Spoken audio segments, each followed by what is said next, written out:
আসছি। নাম কি আপনার? মেহেদি হাসান। ভালো আছেন? আচ্ছা, কোন ডিস্ট্রিক্ট, কোথায় আপনার? যশোর। যশোর কোন জায়গায়? সদর। একটু দাঁড়ান, আপনি তো আমাদের কারণে আসছেন না? আমি আমার একটা পরিবার। আচ্ছা, তারপর একটু কথা বলি।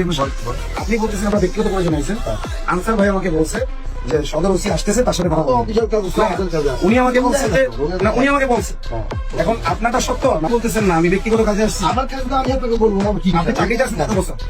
আপনি চাকরিটা কত বছর? কত বছর? অনেক বছর। কত? প্রায় সেটা পর্যন্ত আমার দরকার তো, আমি জনগণ, আমার ট্যাক্সের টাকা চলে। এটা আপনি জিজ্ঞেস করতে পারেন। হ্যাঁ, রাখবেন না, জিজ্ঞেস করতে পারেন। এই যে কাপড়টা না, আমার টাকা। এই কাপড়টা আমার। এত লম্বা সময় ধরে আমরা আহাজারি করতেছি, বাংলাদেশ পুলিশের কানে যায়নি। তার মানে কি মুসলিমদের কোন আইনগত অধিকার রাইট নাই? আমি যে এই যে একটা কথার সাথে বুক মিলাইলাম, আমার বুকটা আমার নাপাক হয়ে গেছে, আমার আবার তওবা করতে হবে। আর কিভাবে অভিনয় করবো দেখছেন? এইগুলো আমরা খায়, আমাদের ট্যাক্সের টাকায় এদের পোশাক হয়, ওর বোন মানে কি হয়? ওর বউ বাচ্চা যা আছে সব আমাদের টাকায় খায়, আর আমাদের সাথে মিথ্যা বললো।